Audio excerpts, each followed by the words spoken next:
All right. Everyone, welcome back to another episode of GM Philosophy in the Morning. I'm here with Anthony, aka screen name Darth Vader, and we're here today to talk about how to become a paid GM.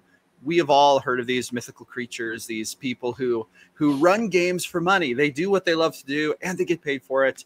There's a little bit of a stigma about it, but we're going to talk about that today. We're going to talk about how Anthony has managed to make this like a reality, kind of the tips of the trade, some backstory, some background into it. So if you're wanting to maybe get into this, if you're curious about how people get into this, I believe personally that paid games are going to become more popular. I think that people are going to seek these out more because people are wanting higher quality gaming experiences. And the truth is, it is very labor intensive to run high quality games. As a game master, I am pro paid games. I've never run a paid game or participated in one, but I think that they're an awesome idea.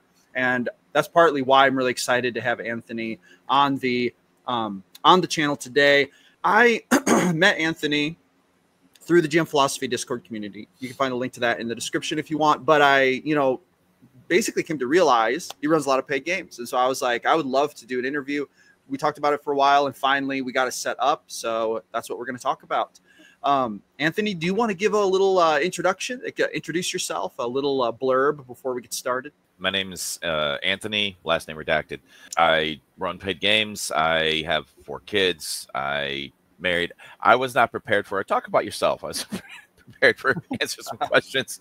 Well, you have a lot of questions. We can dive into them as soon as you're ready. Yeah, we can get started. Pretty much never, but I've been DMing for now closer to about 16 years. I've been on Start Playing, I think, for closer to 4. I've been doing it paid games for between 5 and 6. I was doing more independent, or however you want to put it, before going to SPG. And yeah, I just keep doing it. I've helped a couple other people kind of get into it themselves. It's a lot of fun. I enjoy it. It gives me the ability to put a lot more into them. Awesome. All right. So the first couple of questions here have to do with basically origin story and kind of motivation. How did you first get into game mastering? Okay. I did ask beforehand if I got a little bit of ability to not have a lot of brevity in this one. So I started not with D&D. It was about 16, 17 years ago. I was still under the whole D&D satanic evil, and that was brought upon by parents and whatnot. But I love the idea of running games, not knowing anything about it. So I took a Final Fantasy Origins strategy guide by Prima, however you pronounce it, and I just created a system. Through that, then I used Final Fantasy Tactics Advanced, a lot of mechanics, and I created games for those, an online game, created a game for those. And it was just fun. I enjoyed it, didn't think much of it. And I had a lot of people play it. They had a lot of fun. But then I went to a relative's house. We played 4E. My only ever time being a player, absolutely hated it. I'm one of those forever GMs that loves GMing. I got remarried, and I didn't really do any DMing of any kind, no running games. And I am sitting at my computer, and I have a Descent into Avernus thing going on from YouTube.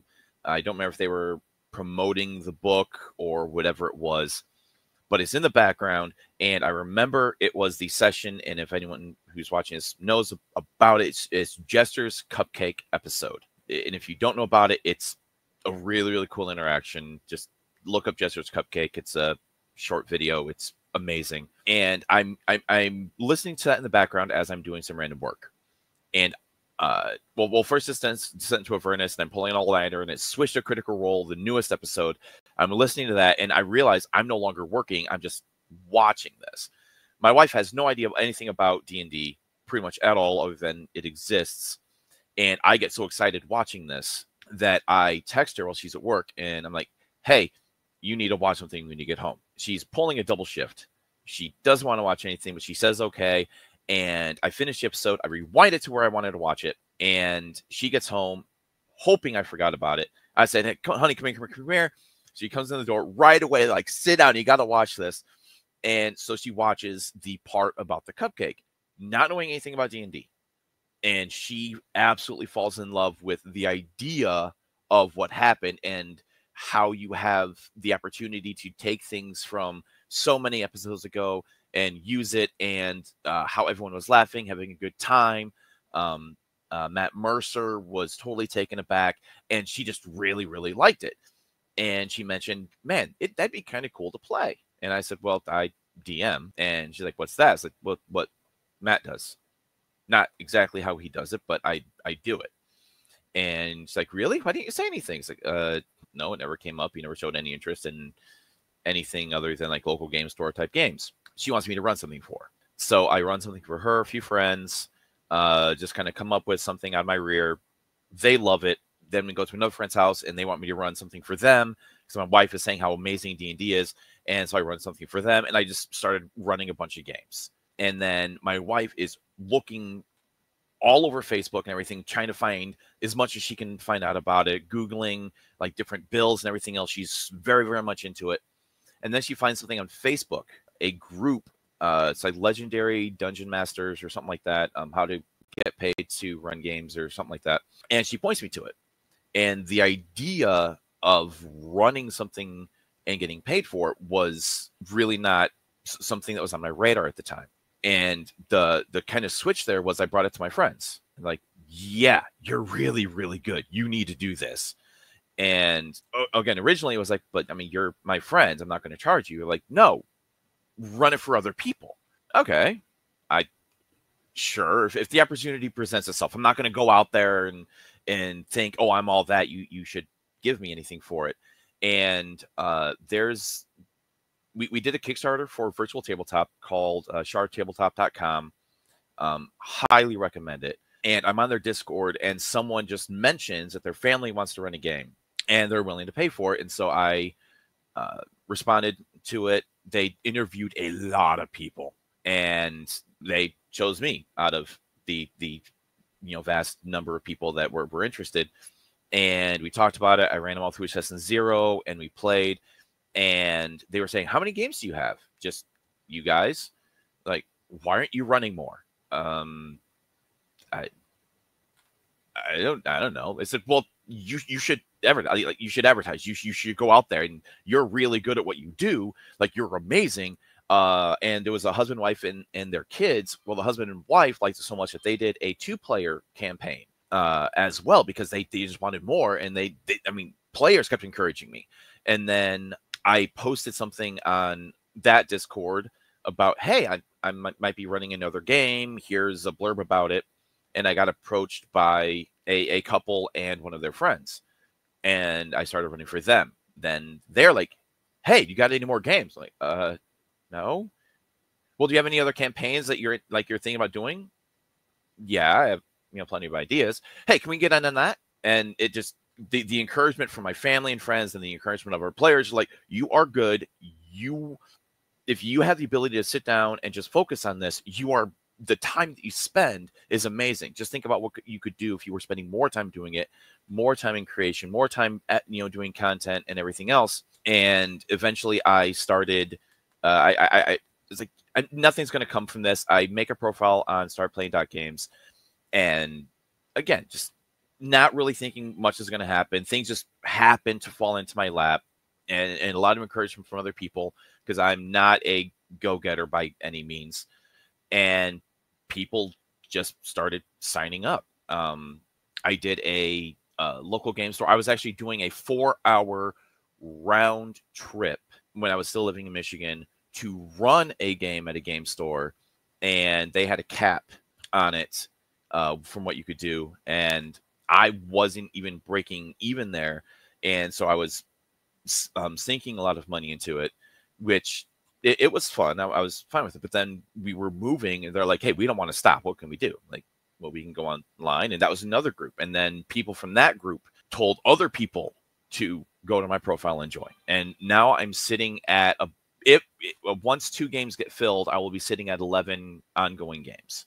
And it started with making random games that have nothing to do with D&D, to a bunch of encouragement, accidentally to an extent, having a YouTube video of Critical Role popping up, my wife getting really interested in this one scene that happened to be there, and her taking off with it.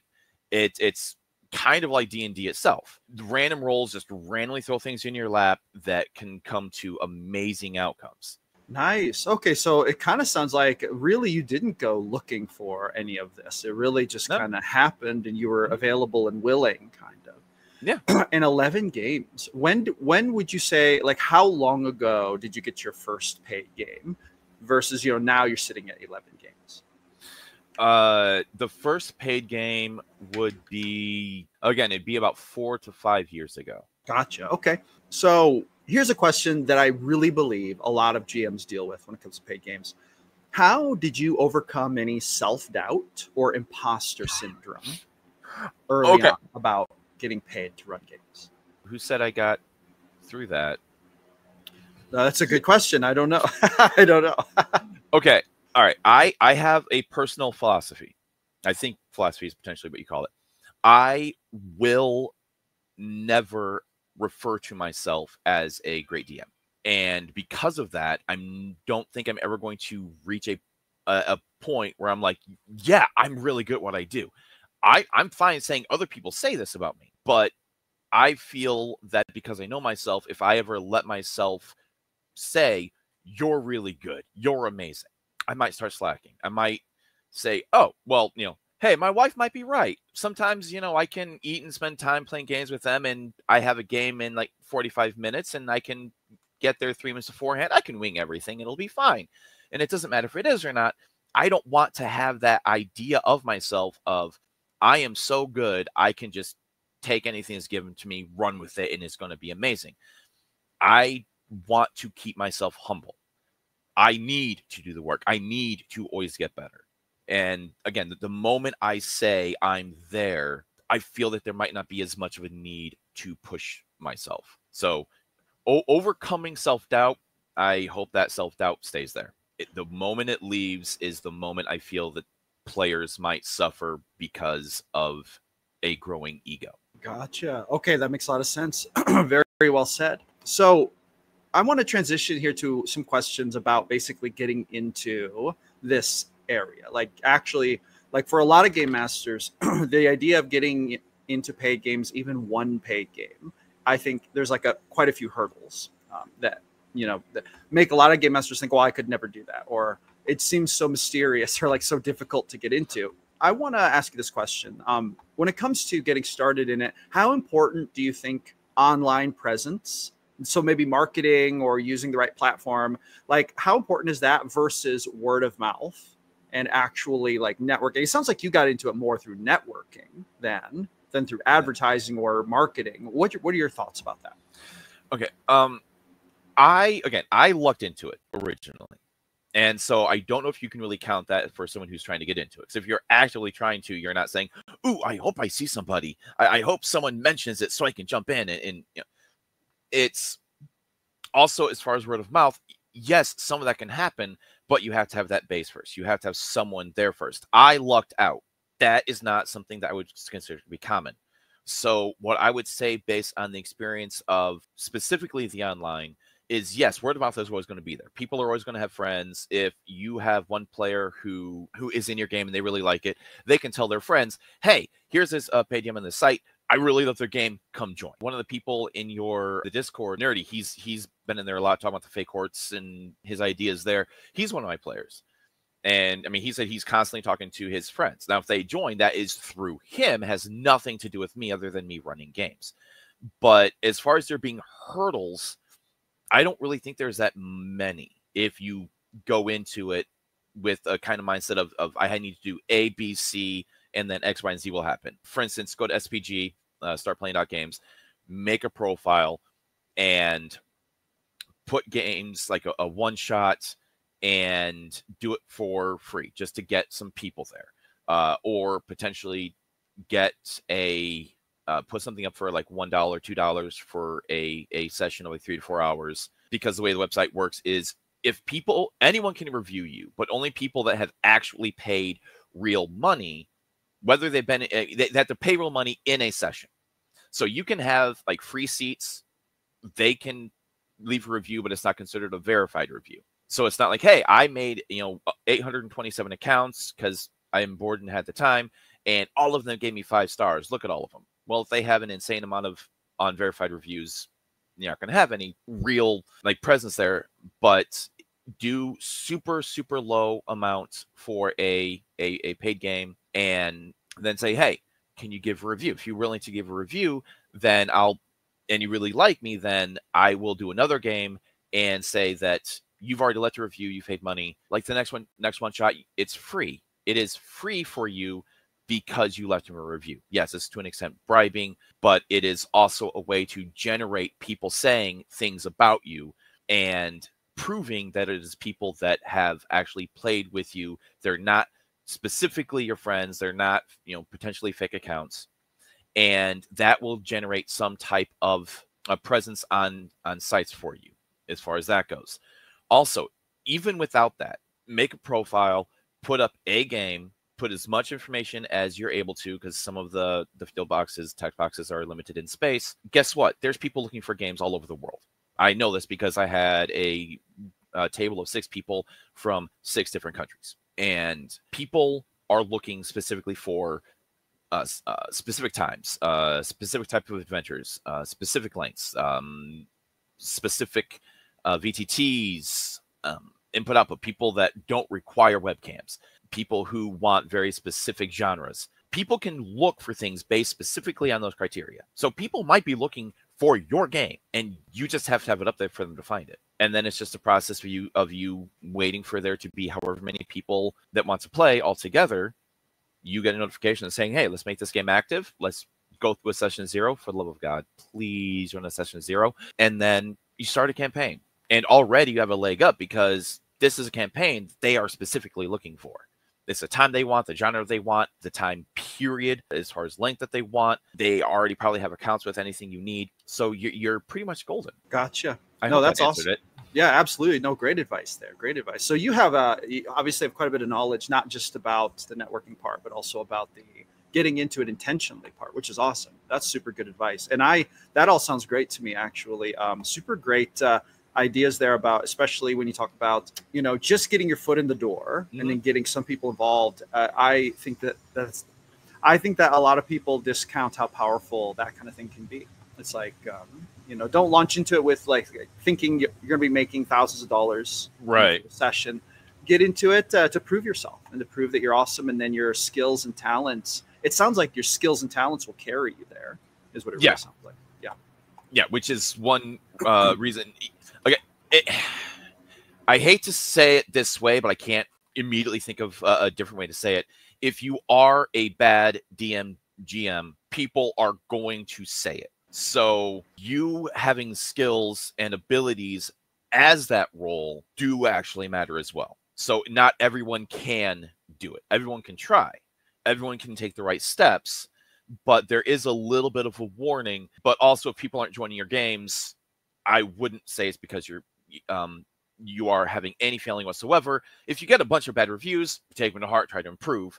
But if you're not getting anyone to join at all, just give it time. Maybe switch to a different time slot, something like that. I'm just saying there's a warning of you do have to bring something to the table, whether it's virtual or not, and have patience. Yeah, no, that makes total sense. What rookie mistakes should GMs looking to get into running paid games look out for and avoid? Well, okay. I actually have a good one. Overextending yourself. When I gave the suggestion of a game, sure, run 1 game, 2 games to kind of get your foot in the door, see how you like it, ask for reviews. I have found, by the way, saying, hey, will you review me? Will you review me? Can lead to people giving not 5-star reviews. And of course, that 5 stars is what you really, really want. But basically begging for them, I have heard from multiple DMs that are on the site that I've spoken to, it can, generally speaking, lead to 4 stars or 3 stars, even though they're good, because it can almost come across as a compulsion, or I have to leave a review, and it can leave us a somewhat bad taste. Now, if it's a long-going campaign, that's different. But if it's like a one-shot, or just something really, really short, and they're only going to play with you this one time potentially, it can be like oh, I played, but now I have to do this. Well, that's crappy, and hit that 4, because people don't want to be told you have to do this or feel like they don't have a choice, and something bad might happen, or they might not be able to come to the table, and it can make them upset. And even if you are worth that 5-star to them, they'll give you something lower. So going out and trying to compel those is not something I would suggest. I did just ask 3 people in one campaign. This is the one, again, on the Discord about the spiders with hats. Really, really fun. But I said, hey, it's been a dozen sessions. No, I mean, you will get absolutely nothing at all for a review. You don't have to give one at all. If you want to, I would appreciate it, but you don't need to. But I generally ask after a dozen sessions, because this is going to be an ongoing campaign. You've been with me for 12 sessions. You've been with me for a while. The plan is you're probably going to be with me for a lot longer, because if you're with me for 12, I mean, we mesh well. One of them actually replied after the spider episode, who couldn't leave you one. But so there's that. And I know that's not necessarily getting into it, but that can greatly impact you getting more people, because people want to see the high reviews and nothing lower. The overextending yourself, when I started with, is very important, because for one, you can get that big excitement of, I'm throwing 20 games out there bi-weekly. I mean, let's not overdo it. Okay, only 1 or 2 fill. Well, that can lead to a lot of, okay, well, obviously I'm doing something wrong. Some of that self-doubt there, because you put so many things on, you have nothing under your belt, and now you have all of that. Well, again, self-doubt's a perfect word for it, because you have so much out there. Okay, let's go to the opposite side of it. You put a bunch out there and they all fill. You're not used to running 11 ongoing campaigns at the same time. What are you going to do? You're not ready for this. Now you have to do an amazing job for all of these groups every single time you come to the table.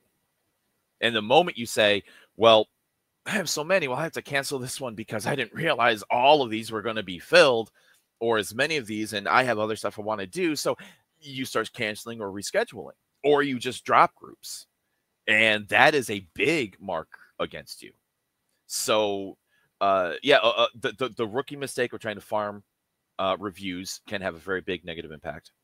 I think more so than that, however, is trying to reach for the stars before you've learned to walk. Very good advice. That sounds awesome. Definitely, I could see trying to run 11 games a week. I think if I'm running 2 games, that's a lot for me. That gets me to the point of thinking, like, I don't know that I want to even talk or think about D&D outside of prep and playing in those 2 games. Like that, puts me to the maximum. I can't imagine running 11 games, to be honest. That's probably why I didn't choose to go toward the paid GM route. I will say, I, again, been doing this for closer to 16 years, and I do not know, except for those breaks that just happen naturally. Because again, there was a time of being married where I still did do things game-wise, but it wasn't D&D. But I don't think that I have actually experienced any sort of DM burnout. I love it. You can ask my friends, some of my family. I'm the guy, there's a game called Star Wars Imperial Assault. It's a tactical miniatures game. I'm always the Imperial. It's me versus everybody. And this isn't meant like player versus DM mentality. It's just that's how the game is set up. If people buy games that have thick instruction booklets, and this is a literal thing that happens quite often, or used to when we were around people that bought a bunch of games, it's like, hey, Anthony, here's the instruction booklet. Read it. Tell us how to play. I just somehow naturally became the person who explains things, who runs things. I'm the person in charge of things. I'm the person who creates that environment. And it's just something I don't know if I fell into, if it was just naturally me, if I learned it, I don't know. It just happened at some point. So it sounds like you have a bit of a natural proclivity for some of the big challenges of this aspect of the hobby. You have some kind of natural talent that makes some of those challenges much easier for you, probably, than the average person, just based on your temperament, maybe the the way your brain works, just the way your genetics are, maybe, who knows. But that's actually really interesting, and that maybe makes you uniquely suited to some of those challenges. And obviously every GM is going to have different talents, different strengths. Which will help them too. But that's interesting to know. I kind of think that becoming aware of our talents and strengths and then kind of playing to them is actually really useful when we're running games. And yeah, so awesome. All right, next question here is, I want to talk about the stigma of paid game mastering for just a minute. How do you respond to the criticism or stigma around charging for running games? Generally, I don't. That's because I don't feel like getting into full-blown arguments. Because a lot of people who are against it have their set ideas, and with those ideas, they don't care about the counter.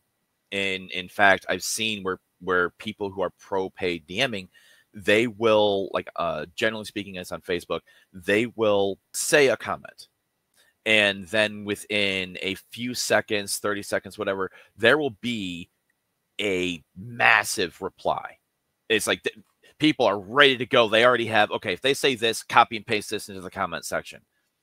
And they don't really care. They're looking for buzzwords. There's no real communication there. And the funny thing is, I was taking a shower last night, and I was anticipating this question. And I remember the water was getting really cold because I had so much to say about it. Because I was like, I just started talking as if I was answering the question. And I need to shorten it. Okay, let's go to the first one. The biggest stigma, to an extent. Facebook reply to pay DMing. How dare you charge friends? You're a pile of trash. You're a piece of garbage. You know, they're your friends. They don't owe you anything to just play games together. Why are you charging your friends? I'm sorry, the vast majority of all paid DMs, they do not charge their friends. They don't. It happens. I'm not saying nobody does. Okay, I want to make that clear.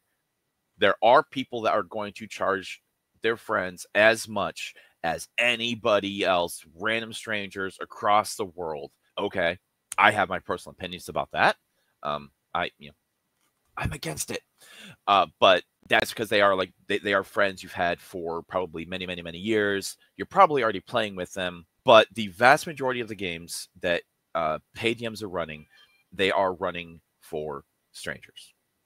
And yes, sometimes those strangers might become friends, and you can choose to change that dynamic if you want to, or not. I generally don't, because I try to be, friendly with anyone who's my players. But the argument of you are charging your friends, you are making D&D bad. No, we're not. Some do, but I can say easily mid to high 90% of DMs that charge don't charge their friends. That's bogus. And it's not like I'm going to a couple of my friends saying, hey, let's run a game. Oh, by the way, it's going to be X. It doesn't make any sense, but that's what people want to say happens. And again, I'm sure it does rarely, and it's sad. But we are charging people who we have never met in our lives, probably will never meet in our lives if we're doing it online. Again, one group I had an American Canadian relative through marriage, and so I'm going to call her Canadian even though she's not. Come on, give me this, please. German, Austrian, Finnish, and Nigerian. I'm probably never going to meet any of them in my life. And there are a few that I have met. It's just location happened to fit up, and we actually met up, got pictures with them, had fun, even ran a one shot with my wife and two of the players that were from online. It just so happened that they lived really close. But sum that up, we're not charging friends as a general rule. So that part of it is that's my take on that. Nice. No, that's awesome. Do you think the stigma is fading or getting stronger over time?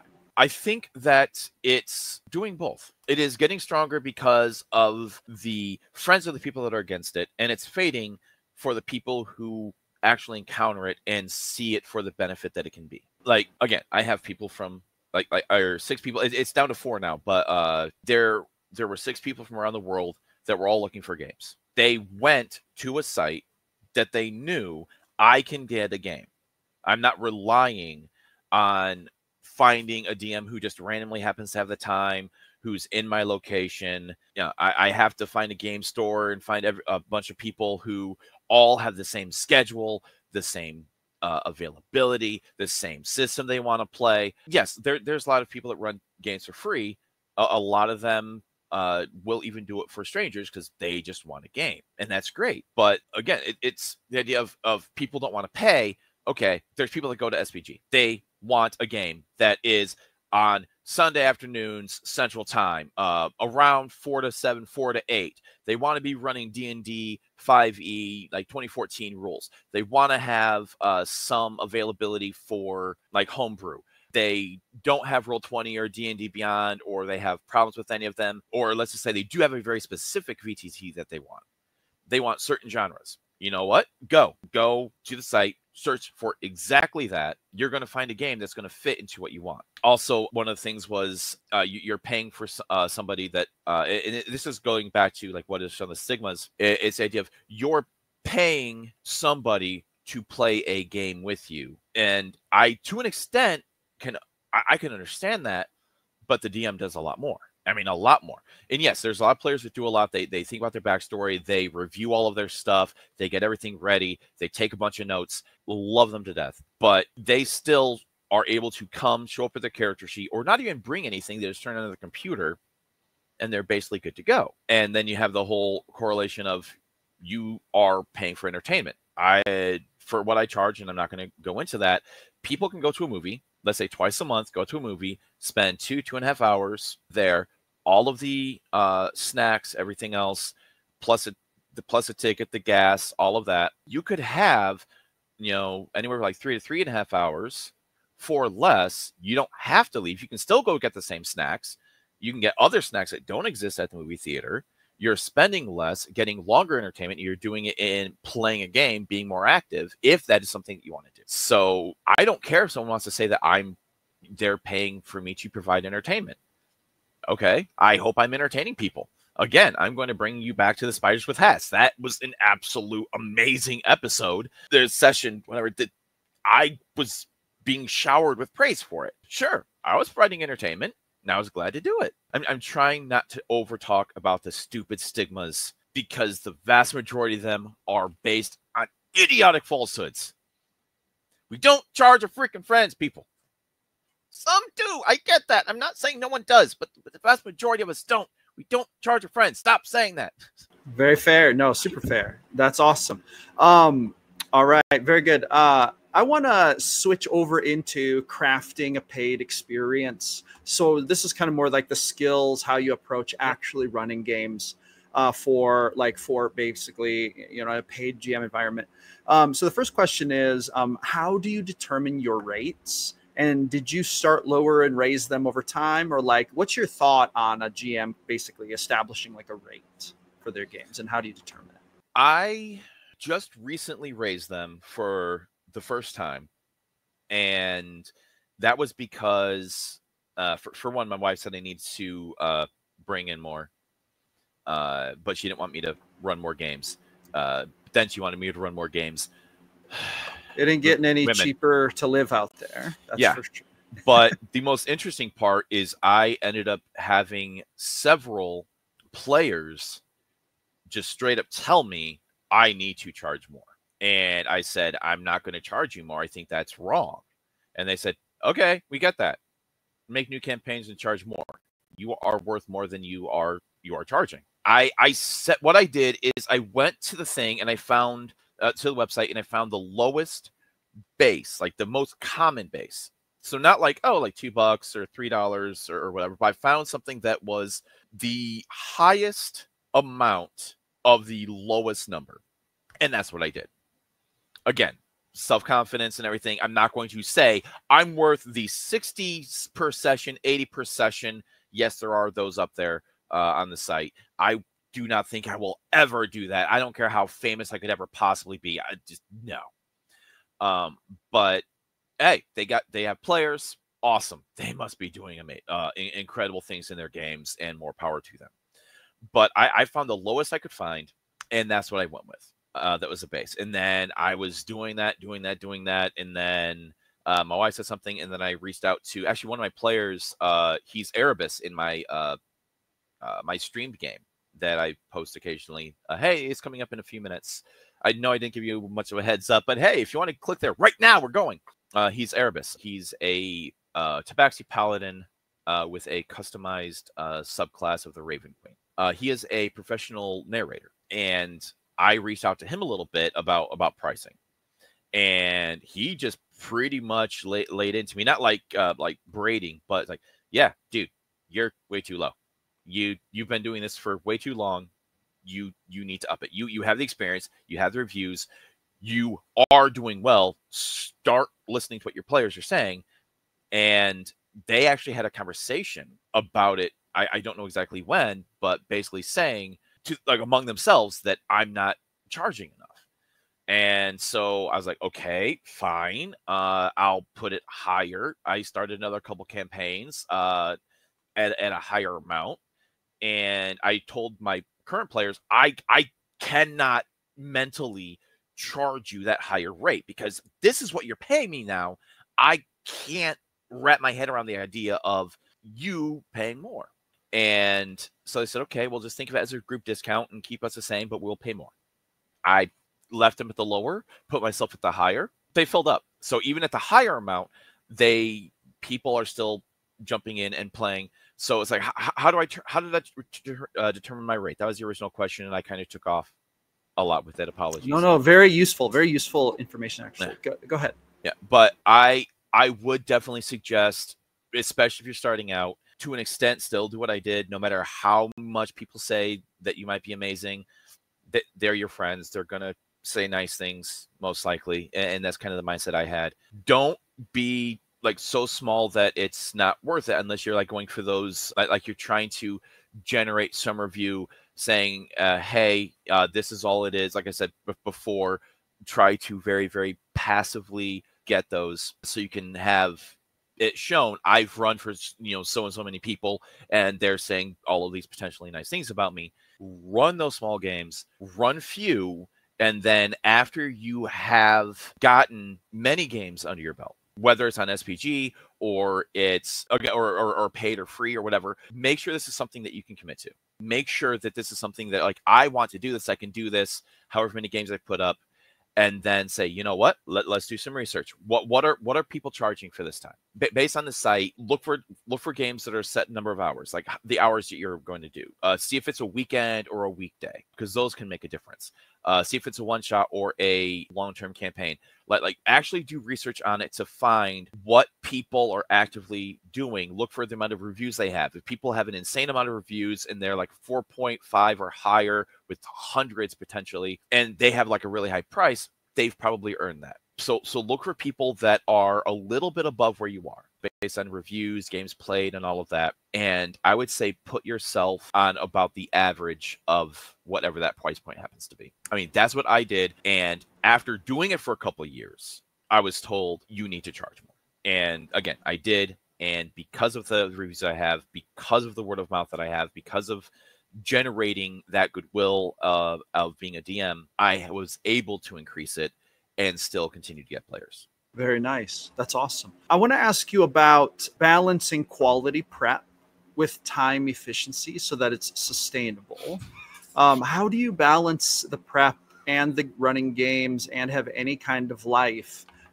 Because the idea is, I think if we're going into paid games, a lot of people think, well, how do I get there maybe full time or even for a sustainable part-time income? But then, well, there's prep and there's running the sessions. Mm-hmm. What do you do? How do you balance it? All right. This may come across as a dirty little secret, but I run multiple of the exact same campaign. I've never run through a module. I started Lost Mines of Phandelver and got Phandalin and a little bit beyond that. And I'm like, screw this. I have to do so much to this just to make it my type of game to run. And so I took some third-party ideas, outlines of other things, random roll tables, just to kind of get the mind going. Again, John Haney, if you are watching this, I love your random roll table. I'm just telling you, it was amazing. It was incredible. I voted for you. I know I was in the contest, but holy crap, that is perfect for DMs like me. Just generate the random ideas. But I run the exact same campaigns, multiple different campaigns. Like I have players that are literally in 3 ongoing campaigns. I have 3 people that are in 3, multiple people that are in 2, and once I get one more player in another one, I'll have 2 more people that are in 3 because they love my DMing so much. Gotcha. So you can kind of like, so what you're saying is there are big elements to that, like map creation and such that you create and then you can use for multiple sessions. Gotcha. They're all there. It's the same intro. Like for one, I call it my so we were at this Goblin Cave is the name that I have for the campaign. And in session 0, I'm like, okay, do you guys want to start right outside the village that is having the issue? You're already responding to this thing, and that's where you are. You're like 8 o'clock at night, Southern Gates. Get right into it. Or do you want the more meet at the tavern type thing, and you are a day's travel south in a different village where you will find the notice to then react to, find a reason that you all want to be there, and hope it works out. Hope that you can come up with a reason that all of you are working together. Because I can tell you, running this for a decade and a half, I have had players come up to me. One of them was actually a friend of mine and saying, I didn't really have a reason for being with the party. Not because I'm not party centered. It's just all of the stuff they're saying has nothing that would interest me. And so it wouldn't really make sense normally for me to be with them specifically. So I personally prefer the whole everyone knows each other, but it's, hey, do you want this start? Or do you want this start? Either way works. I already know what to do. I already have the map. I already have all the NPCs. I already have the special drinks in the tavern. I already have the menu. I have stuff that's going on in that village. A way to transport one day north if you don't want to walk. I have everything in that village ready to go. I have multiple arcs, not just character arcs, but multiple things that go like branching out from there, because only one of my campaigns is more linear. The rest are mostly sandbox, open world. But yeah, I can reuse a lot. I can come in after session 0 and just kind of getting a gauge of the PCs. I could technically come in 5 minutes before the game, get my setup ready to go, get the websites I want up, get the tabs open I need, and I can run it. I don't need to sit down and spend a lot of time. And something else is with my open world campaigns, every decision the characters make adds to the world. Everything. I had one player ask me about lore that I had no idea at all. His character just simply wanted to know about an ancient war, something that happened about 971 years prior. I didn't know, and I had like a 2-sentence thing on it. And so I start reading that, and then I start just making stuff up as I go along, and that is now canon. I now have that for every single campaign that follows. That's in the world. Players, I create NPCs because of something that happens. That NPC is now part of that world. I have intimate knowledge of it. I don't need to make that up. It's already there. So the only time I need a lot of actual true prep is when someone's going somewhere that's hasn't been in the world yet, and I need to get it ready because I know they're doing that. Or there's a particular character arc or a specific thing based on backstory or whatever that I need to lead into. So there are times when there is that definite need, but when you are recycling a lot, and it's always different with all the different groups, but when you're doing a lot of recycling, you don't need as much, which allows you to be able to run more. And it also lets you focus on a lot more. So like the starting village, that had 7 named NPCs in the entire village, one small little thing of what really to do there. And now there are a couple dozen NPCs, a lot more going on, more that's affecting the town than just a small trade disruption.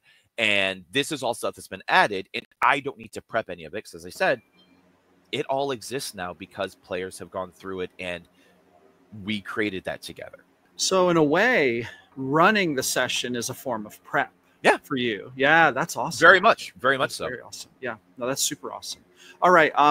We're coming up on the hour here in about 10 minutes. We're going to kind of close it out. I've got just a couple more important questions. One of them is, and I think this is probably the question that I'm the most interested in, to be really honest. what are paying players really looking for in a GM? What things are the most important to them? Would it be like story depth, role play, smooth pacing, reliability, or something else, or probably a conglomeration of factors? But how would you answer that? What are paying players really looking for in a GM? The type of game, I will say, is very, very dependent on their personalities and whatnot.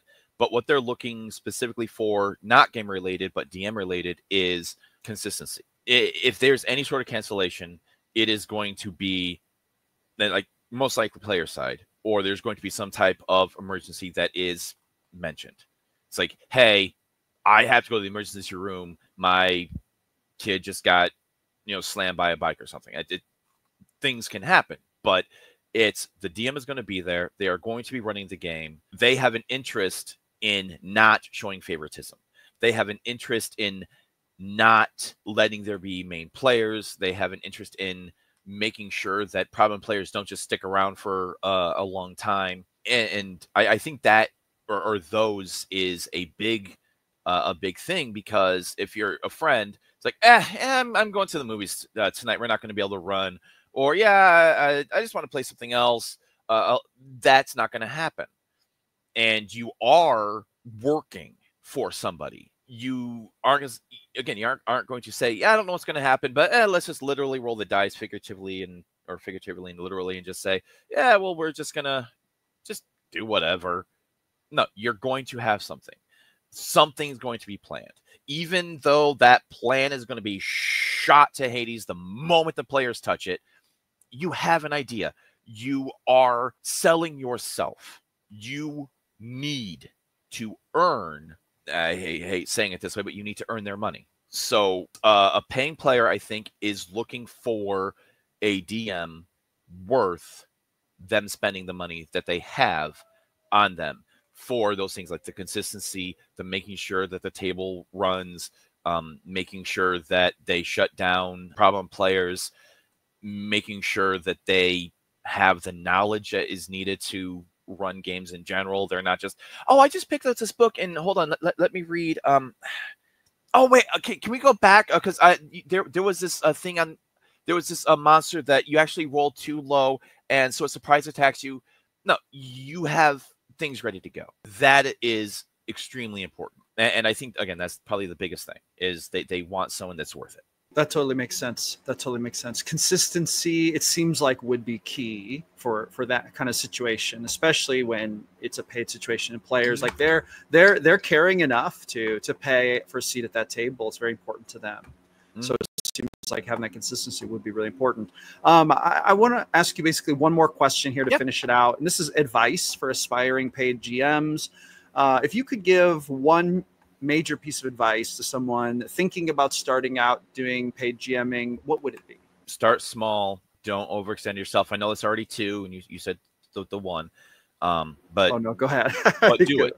Yeah. But do it. I would 100% say go to startplaying.games, make a profile, put something up. Don't think too highly of yourself, and that's not meant to say have a lot of self-doubt. Just do not put yourself above the players. But yeah, just do it. Put up a game. See if it fills. Change time slots if needed, and give it a shot. If it turns out to be something not for you, okay. If it turns out, hey, this is amazing, awesome, keep going. Get better. Keep pushing yourself. Keep getting better. Keep honing your skills.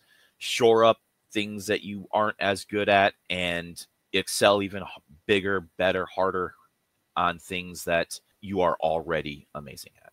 Just do it. Just try. Awesome. That's great advice. Sorry, one more. Yeah, go for it. But don't charge your friends like close friends. Just please don't. That's my opinion, but it's still an opinion. Very good. Excellent. So everyone, just one more time, this is Anthony. Darth Vader runs, you said 11 paid games? When I get 2 more filled, it will be 11 ongoing campaigns. Yeah. So yeah, definitely got a full roster, lots of experience. So I hope that this interview brings value to those of you who are thinking about maybe delving into this. Like I said at the beginning, I'm pro paid GMing. I think that more GMs should probably get paid for the awesome work they do. and for the awesome experience they provide for their players. And I do believe that this hobby is growing, and I believe that the human aspect, the human community element of it is going to become more important to people as we get overrun by the machines and the AI. Not that I have anything against machines and AI, but human connection, human storytelling will become its own very important thing. And I think that tabletop role-playing games are a really important part of that. And I just want to reiterate the mission of the channel here. At GM Philosophy, we're all about empowering game masters to run better games. So if that resonates with you, I hope you stick around to watch some more of our awesome videos and interviews and other stuff we have coming down the line. Anthony, thank you so much for joining me today for this. I really appreciate this. I think you provided a lot of great information. And I think that this video is going to help a lot of people to answer some very mysterious questions about these mythical paid GM creatures out there. Well, pleasure being here. Appreciate you reaching out.